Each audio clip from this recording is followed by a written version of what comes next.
Hi everyone, welcome back. We've got a brand new story to share with you, so let's begin. My name is Brian. Sometimes the meanest thing someone can say is not "I don't love you," but "you are boring." When someone you care about says that, it hurts a lot. It makes you feel like they don't want you around. And sometimes the best thing to do is step back and stop trying so hard, even if it means they realize later that they actually miss you. I was dating a woman named Francesca for 9 months. One day, she looked annoyed and told me, "You are always here. It's boring." In that moment, I understood that she didn't like how much I cared or how hard I tried to spend time with her. She liked it better when I was gone. Francesca and I met when I worked far away on an oil rig in the middle of the ocean. My job was very tough, and I had to stay there for weeks at a time. Francesca worked in a dentist's office, helping clean people's teeth. She worked regular hours and had weekends free. We met at a bar one weekend. I was home for a short break from work, hanging out with my coworkers. Francesca was there with her friends. We talked, laughed, and liked each other right away. Within the first few months, we dated slowly because of my job. We saw each other when I came home. While I was away on the rig, we talked by text and video. The time apart made our time together feel exceptional and exciting. After a while, Francesca's friend, the one she lived with, got engaged and moved out. Francesca needed a new place to live, but couldn't afford her own apartment. I told her she could stay at my house. I had a 3-bedroom home in Galveston, but it was empty whenever I was offshore working. It made sense. She could save money, and I would come home to someone instead of an empty house. She was delighted and moved in around the 5th month of our relationship. At first, everything worked perfectly. She had the house to herself when I was gone. When I came home every few weeks, we spent our time together. This routine made our relationship feel balanced. Francesca had much free time while I was gone. I could focus on my job without worrying about home. About 7 months after we started dating, and about 2 months after Francesca moved in, something happened at my job. My company said that, due to bad weather and schedule changes, everyone had to use their vacation days before the year ended. If we didn't use them, we would lose them. I had saved up 8 weeks of vacation. That was 2 whole months. So I decided to take all the time off. This meant I would be home for 2 months straight. I didn't tell Francesca yet. I wanted it to be a nice surprise. I thought she would be happy that I wouldn't be leaving for weeks like I usually did. I imagined we would finally spend real time together and make our relationship stronger. When I came home with the news, I told her with a big smile, almost as if I were giving her a gift. Guess what? I have 8 weeks off. We can finally spend time together. But her reaction surprised me. She smiled and said, "Oh, that's great," but her voice didn't sound happy like I had imagined. I didn't know what to make of it initially, but I didn't think much of it back then. I tried very hard to be a good boyfriend. I asked her what she wanted to eat, so that I could prepare it before she came home from work. I suggested fun things we could do together when she is off work. I checked on her often and tried to talk with her. I wanted to show her I cared in every way that I could. But almost right away, Francesca seemed to be annoyed with my gestures. The little things I seemed to be doing made her upset. I would observe that she easily snapped at me for inconsequential things. She seemed far away in her mind, spending much time on her phone, tapping and scrolling. When I asked who she was talking to, she would say just work friends or nobody important, and her tone made me feel like I shouldn't ask more. At some point, she stopped asking to go out with me. When I suggested date nights, she said she was tired or didn't want to go out. She told me she needed quiet evenings. But then she would still leave the house alone, saying she had errands or was meeting a friend. She would be gone for many hours, returning later, blaming traffic or last-minute work. It got to a point where our conversations became shorter. She also didn't want as much physical affection as before. She avoided hugs and kisses unless I initiated them, and even then, she didn't seem very into it. And in the first week of my long vacation, our private life together became almost nothing. By the second week, the tension between us was impossible to ignore. I decided to face it in the most gentle way I could by planning a proper date night, getting out of the house, dressing up a little, and reconnecting like we used to, which might bring us closer again. One evening, I approached her while she was scrolling on her phone. "Hey," I said softly. "I was thinking we could go to that Italian restaurant you like on Friday. We could make a nice evening out of it." Before I even finished talking, she looked annoyed. She rolled her eyes the way someone does when they hear something irritating. Then she let out a loud sigh, as if even the suggestion exhausted her. In a frustrated voice, she said, "You're always around. It's boring. I preferred things when you're busy." Her words hit me so hard. I just stood there, staring at her, trying to understand what I had just heard. I was boring? My presence, the thing I thought she would appreciate after all the months I spent working offshore, was suddenly a problem. My availability, something I offered, because I loved her, was now something she didn't want. I felt deeply hurt, but I forced myself to stay calm. I didn't want to argue, and I didn't want her to see the pain on my face. I didn't want to give her the satisfaction of knowing how much her comment broke me. I nodded slowly and said, "Got it." Then I walked away before my expression betrayed me. I went straight to the bedroom, closed the door, and tried to make sense of what had just happened. She had basically told me that my company was suffocating, that she preferred the version of our relationship where I was gone most of the time. Everything I had been giving her, my time, my attention, my effort, seemed completely unwanted. That night, I barely slept. Her words replayed in my head again and again. I thought about how her behavior had changed since I'd been home, and how our intimacy had slowly faded between us. And for the first time, a frightening thought settled in my mind. What if there was someone else? What if my being home was interrupting something? What if the irritation wasn't really about me being boring, but about me being in the way? But I had no proof. Nothing concrete. Just patterns, distance, and one painful comment that I couldn't forget. The next morning, I woke up before Francesca. I didn't wake her, didn't leave a note, and didn't even look back. I just grabbed my keys and walked out of the house. I drove to my parents' farm, which sat about 30 minutes outside where I stay. They still lived in the same old place where I had grown up. I spent the whole day helping my dad with small repair jobs around the property. Things like fixing loose boards, clearing branches, and checking the tractor. Tasks he could have handled on his own, but I needed something physical to do. The work let me think without having to talk. It felt good to use my hands instead of my emotions. When I came home that evening, Francesca was acting like nothing had happened the day before. She greeted me with a casual, "Hey," like we hadn't had tension hanging in the air. She asked where I'd been, and I gave her the shortest answer possible, a simple "out." Then I went to take a shower. I didn't offer more, and she didn't push. That night marked the start of a new pattern. I stopped asking her detailed questions about her day or what she planned to do for the week. I stopped suggesting we spend time together, and I stopped trying to fit myself into her schedule. Instead, I started going to my parents' farm more often in the days that followed. I would leave in the morning and come back in the evening. My dad didn't need the extra help, but working beside him gave me peace. It gave me somewhere to put my energy. On days I wasn't at the farm, I returned to the gym.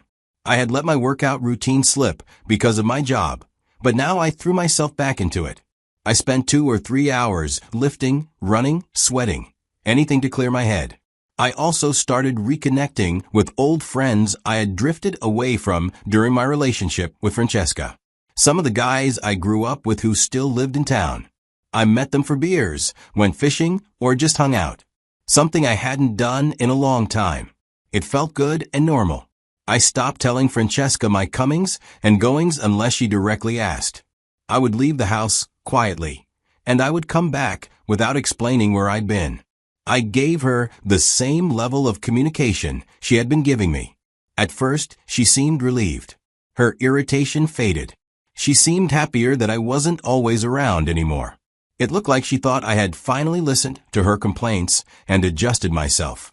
But after about another week, her attitude changed. She started watching me more closely, started paying attention to the times I left, and when I came back. Then she began asking questions like, "Are you okay? You seem distant. Where are you going? You've been out a lot lately. Why are you coming home so late?" She asked them casually, pretending she wasn't bothered. But I could hear the shift. Curiosity mixed with something else, something like insecurity. That's when the realization that I hadn't been clingy came to me. I had simply been present and available, someone who offered time and attention freely. Now that I wasn't offering it anymore, she was getting a taste of what distance felt like. And she didn't like it. As more weeks go by, she suddenly started suggesting we do things together on the weekend.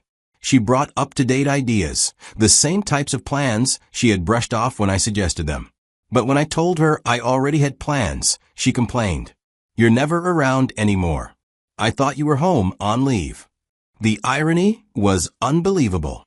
3 weeks earlier, I was too available and boring. Now, I was not available enough. I stayed polite, but didn't fall back into old habits. I didn't rearrange my life to please her. I kept the space I had created. By the 4th week of my leave, she came home one evening and found me in the bedroom getting ready to go out. I was putting on cologne, wearing clean jeans, and a freshly ironed button-down shirt. I had plans to meet friends at a sports bar to watch a game. Francesca stood in the doorway, surprised. "Where are you going? You didn't say anything about going out tonight." I answered calmly as I finished getting ready. "Don't wait up." I watched her expression change instantly. The casual question turned into a mix of jealousy and insecurity. She hadn't expected me to look good and go out without explanation. Her voice tightened as I walked past her. "Are you going to meet someone? Another woman?" That question told me everything. She was afraid I'd found someone else. Afraid her own dismissiveness had pushed me away. I didn't answer. I grabbed my keys and wallet, then left. I stayed out longer than I needed to, but I enjoyed the night. When I came home around midnight, she was still awake on the couch, pretending to watch TV, but clearly waiting for me, despite my earlier words. She tried to act normal, but her voice cracked a little when she said, "You're acting really strange lately. I don't even recognize you anymore." I stayed calm without arguing, telling her I was tired and went to bed. Over the next few weeks, the pattern continued. I focused on myself, I saw friends and family, and trained harder at the gym. I followed my own interests instead of shaping my days around her. I finally understood that her problem wasn't actually me. She had simply stopped valuing what I offered because it was always available. By the 5th week of my leave, Francesca's attitude took a darker turn. She started getting upset over tiny things.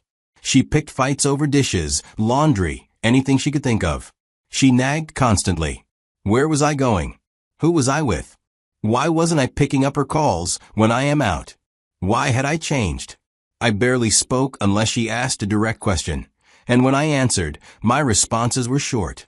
I stopped initiating intimacy of any kind. We were living in the same house, but we weren't really living together anymore. We had become roommates, and nothing more. I spent one afternoon at my parents' farm just thinking.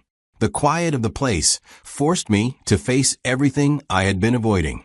I thought about my relationship with Francesca, what it used to be, what it had become, and whether it was still worth holding on to. As I sat under the old tree near the barn, I realized something that made me rethink everything I believe in. I was paying every single bill for the house she lived in, and she lived there completely rent-free. I had given her a comfortable life, and all she did was complain about me. The truth was clear. I was putting effort, money, and emotional energy into someone who didn't appreciate me and didn't respect what I did for her. I asked myself why I kept allowing her to stay in my house. Why I continued to accept behavior that made me feel unwanted in my own home. I thought about it for a long time, and I still couldn't find an honest answer. Was it pride? Was I just used to having her around? Was I secretly hoping things would somehow get better? None of those reasons was strong enough to stay in a relationship where I was not valued. So I made my decision on that farm in the quiet afternoon.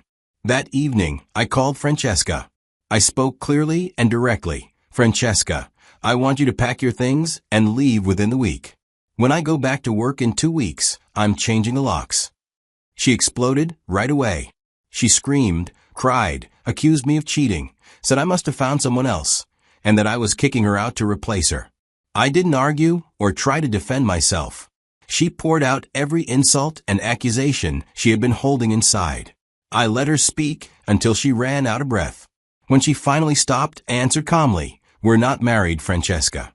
I can end this relationship at any time. And I'm ending it now, before things get worse. You need to leave." Her anger suddenly changed to begging. She said she was wrong to criticize me, that she appreciated everything I did, that she would change, and that we could fix the relationship together. But my decision was already made. I told her again that she needed to be out within the week.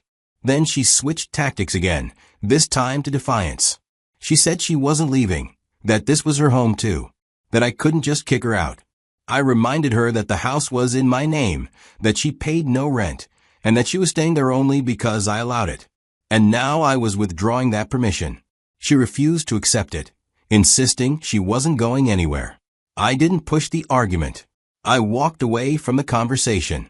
Over the next several days, she acted as though none of it had happened. She stayed in the house, as if everything were normal, as if ignoring my decision would somehow erase it.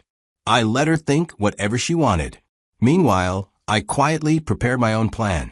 A little over a week later, the day before I had to leave for the oil rig, Francesca went out to meet a friend. I assumed she believed I had softened, that she had won, and that I would let her stay. The moment she left, I called a locksmith. He came within the hour and changed every lock, front door, back door, and garage. He gave me a new set of keys, ones Francesca had never seen. It cost a few $100s for the emergency service, but it was worth every cent. He finished before Francesca returned around. I watched through the security camera on my phone as she tried her key in the front door. I saw the confusion on her face when it didn't work. She tried again, then checked her key, as if she had picked up the wrong one. She went to the back door, same result. She called me. I didn't answer. Then she texted, "The locks don't work. Did something happen? Are you home?" I ignored the messages as I watched her calmly stand on the porch, not sure what to do. She knocked. She called again, then texted more aggressively, "Brian, this isn't funny. Let me in." I didn't respond. Eventually, she realized what had happened. This wasn't a mistake or a joke. I had locked her out on purpose. She waited on the porch for about an hour, sitting on the steps, calling and texting every few minutes. Maybe she thought I would feel sorry for her and open the door. I didn't. Finally, she left. Probably went to stay with a friend. I didn't care where. That evening, I packed all her remaining belongings. I put them neatly into boxes and garbage bags and carried them out to the front porch. It wasn't my job to store her things. I had given her time, warning, and options. She ignored all of them. Now it was finished. Early the next morning, I left for the rig.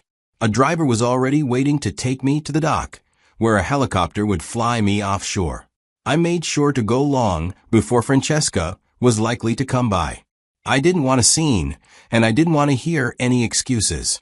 During the ride, I opened the security camera app on my phone and watched the live feed. Around 9 o'clock, Francesca arrived with a female friend. I watched the two of them walk up the porch steps and stare at the boxes I had packed the night before, her clothes, her shoes, her things. Everything she owned that had been in my house. I watched them try the door again, even though I had already changed the locks. Then I saw Francesca take out her phone and call me. My screen lit up, but I let it ring. I wasn't interested in hearing her voice. They stood on the porch, talking for a while. Francesca kept waving her hands, clearly upset and confused. She kept looking back at the house, as if she couldn't believe she was locked out. Eventually, they started carrying the boxes to her friend's car. It took several trips. Francesca called me more times while they were loading everything, but I ignored every call. When the porch was finally empty, they got back into the car. Francesca called me once more before they drove away. That was the moment I blocked her number, and her friend's number too. I didn't want explanations, apologies, threats, or promises. I wanted peace. That afternoon, the helicopter took me to the rig. As soon as the familiar noise and routine surrounded me, I felt something like relief. After 2 months of emotional chaos, The quiet isolation of work actually felt comforting. Francesca kept trying to reach me, however. She messaged me through social media, tried to contact me through mutual friends, and even made new accounts to send messages. I blocked every single one. Whenever someone asked, I told them the same thing. We were done, and I didn't want any contact with her. Now looking back, I understand everything much more clearly. I learned that when you are always available, people can start taking your presence for granted. Francesca stopped appreciating me because she assumed I would always be there. It was only when I pulled away that she realized the value she had been ignoring. I learned that silence can be more powerful than arguments. Walking away, shutting the door, and refusing to engage spoke louder than any fight we could have had. My absence showed her more truth than my words ever could. I learned that respect is essential in any relationship. Her comment about me being boring wasn't a joke. It revealed a lack of appreciation for everything I did. If I had stayed after that, it would have sent the message that my efforts didn't matter. I learned that removing someone from your home doesn't require their approval. She didn't get a say in whether she could stay. The house was mine, she paid no rent, and changing the locks while she was out was entirely within my rights. But the most important lesson was this: I deserve to be appreciated, not tolerated. A relationship where my presence feels like a burden is not a relationship I should hold on to. Choosing myself over someone who didn't value me was the healthiest decision I could make. Yes, the process was painful. It meant accepting that 9 months of my life had been wasted. It meant staying firm even when she refused to leave. But I kept going because deep down I knew I deserved better. I deserved respect. I deserved a partner who valued me. Francesca wasn't that person. So I closed that chapter completely. And honestly, my life is better now. I'm surrounded by people who appreciate consistency, who value presence, and who don't only want me when I'm out of reach. I made the right choice. And I'm finally at peace with it. Thank you for watching.